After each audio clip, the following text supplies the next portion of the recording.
Students, yesterday we have completed odd on solitudes, and I already gave you the homework, the grammar section of this the odd on solitude chapter. Some students complete their homework, but most of these are not completed their homework. So please complete your homework. The exam will be near. Today we start a new chapter or new lesson, the Plothin bag, Durga Prasad Panda. I have already told you yesterday that we have a study before I teach you. Okay, let's start this chapter. Durga Prasad Panda, the Plothin bag. Durga Prasad Panda occupies a prominent position in Oriya literature, primarily a linguistic. Panda also writes poetry in English and sometimes translates Oriya poem into English and vice versa. His famous work was Savarni and the Ray. In the present poem, The Plothin Bags, he touches on the pressing issues of polythene bag and the evil consequences it has on environment. The strength of the poem is correlation between human emotions and mundane things like the polythene bag. Polythene bag एक ऐसा poem है जो दुर्गा प्रसाद ने लिखा है। Actually थोड़ा सा दुर्गा प्रसाद के बारे में जान लेते हैं। दुर्गा प्रसाद का जन्म 22 जनवरी 1970 ईस्वी में हुआ था। ठीक है, ये एक्चुअली उड़ीसा से रिलेटेड है। ठीक है, इन्होंने नॉवलिस्ट भी कह सकते हैं। ये एक इंडियन पोयम है, पोएट है, सॉरी, ये एक इंडियन पोएट है। ठीक है, और इन्होंने जो ये इशू लिखा द पॉलीथीन बैग, ये जब इन्होंने इसको लिखा था उस टाइम और आज भी ये एक बहुत ही महत्वपूर्ण इशू है। इशू मीन्स चर्चा का विषय है। ये अलग बात है कि दुर्गा प्रसाद पांडा ने पॉलीथीन बैग को ह्यूमन के हर्ट से रिलेट किया है। ठीक है, लेकिन सच में आज के भी ज़माने में पॉलीथीन बैग एक बहुत बड़ा प्रॉब्लम है। ठीक है, ये एक ऐसा चीज़ है जो ना ही आग से जलाकर ख़त्म किया जा सकता, ना ही ज़मीन में गाड़ कर इसे ख़त्म किया जा सकता। इसी पर इन्होंने अपना एक पोयम मेंशन कर दिया। तो थोड़ा पहले दुर्गा प्रसाद के बारे में देख लेते हैं। दुर्गा प्रसाद बताना क्या चाहते हैं, वो हैं क्या। Durga Prasad Panda occupies the prominent position in Oriya literature.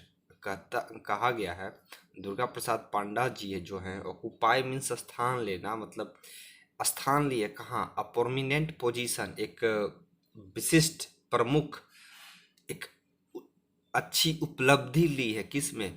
Odia literature में, उड़िया भाषा में। जैसे इसको कह सकते हैं, जैसे शेक्सपियर जो है, मैं शेक्सपियर से इनका तुलना नहीं कर रहा हूँ। ठीक है, ऐसा मत सोचिएगा कि मैंने इनका कंपेरिजन शेक्सपियर से कर दिया, लेकिन वैसे बता रहा हूँ। जैसे शेक्सपियर का एक अपना स्थान है इंग्लिश लैंग्वेज में। उन्हें बोला जाता है he is the father of English literature या पोयम या ड्रामेस्टिक्स।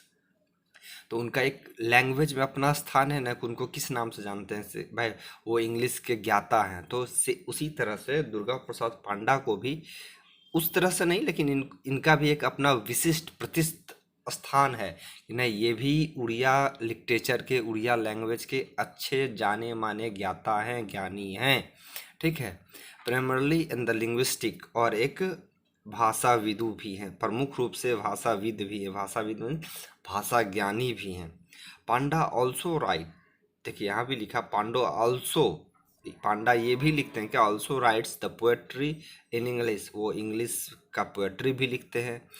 उड़िया लैंग्वेज के में उनकी जो ख्याति है उसके साथ साथ वो इंग्लिश पोएट्री भी लिखते हैं, इसलिए यहाँ लिखा गया Panda also write in poetry in English, sometime translate Oriya poem into English, और कभी कभी वो क्या करते हैं, उड़िया पोएम को इंग्लिश में ट्रांसलेट भी करते हैं। And vice versa means just उल्टा हो जाता।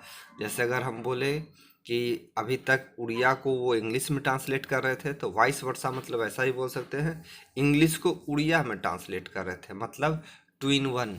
ऐसे बोल सकते हैं। वो हिंदी से इंग्लिश में भी कर सकते हैं, इंग्लिश से हिंदी में भी कर सकते हैं। उसी तरह से वो उड़िया को इंग्लिश में कर सकते हैं और इंग्लिश को उड़िया में करते हैं, ठीक है। हिज फेमस वर्क वाज सवर्णी एंड द रेज। उनका जो प्रसिद्ध पॉपुलर जो पोयम है या स्टोरी है वो सवर्णी है और रेज है। ये इनका दो फेमस है। हर एक राइटर का कुछ न कुछ फेमस होता है। जैसे चेतन भगत का इंडियन है माई हाफ गर्लफ्रेंड, इस तरह का फेमस है। फिर इसका शेक्सपियर का रोमियो जूलियट फेमस है। तो सबका अपना अपना एक फेमस है, ठीक है। तो इनका भी फेमस वर्क क्या है, जिनके द्वारा इनका ज़्यादा नाम हुआ, प्रसिद्ध हुए, सवर्णी and the ray. In the present poem polythene bag, मतलब जो अभी अभी बताने वाले हैं, प्रेजेंट पोएम मतलब प्लोथीन बैग के बारे में बताने वाले। Polythene bag it touch on the pressing issues. यह एक बहुत ही महत्वपूर्ण इशूज है, ज्वलित मतलब हॉट इशूज बोलते हैं ना, जैसे आजकल कुछ कोरोना, जैसे अभी बोल सकते हैं कोरोना एक अभी हॉट इशूज है। मतलब कहीं कोई छींक उक दिया तो वह लग कहीं कोरोना तो नहीं है। उसी तरह से उस टाइम में ये एक हॉट इशूज बोल सकते हैं। The touch he touches on the pressing issues, मतलब उन्होंने क्या किया, जो उस टाइम की ज्वलित इशू विषय है, मतलब टेंशन का विषय, उस पे इन्होंने टच किया ऑफ द प्लोथीन बैग पे। And the evil consequences it has an environment, जिसका एक बहुत ही बड़ा दुष्प्रभाव इट हैज ऑन इन्वायरमेंट, जो कि हमारे वातावरण पे, एटमॉस्फेयर पे पड़ता है, ठीक है। पॉलीथीन बैग का बहुत ही बुरा दुष्प्रभाव कैसे पड़ता है, तो ये पोएम के थ्रू हम जान जाएंगे, ठीक है। The strength of the poem is collaboration between human emotions and the mundane things like the polythene bag. अब the strength of the poem, इस पोएम का जो स्ट्रेंथ है, ताकत है, वो क्या है, the collaboration between the human, मतलब इंसानी इमोशंस, लोगों के इमोशन के साथ साथ जो मंडन थिंग्स, सांसारिक जो वस्तुएं हैं, उसका कोलोब्रेशन मीन्स उसके बीच के रिलेशन को एक दूसरे पे, मतलब क्या बोलते हैं, एक दूसरे से कंपेरिजन करना, लाइक दिस करना, ठीक है।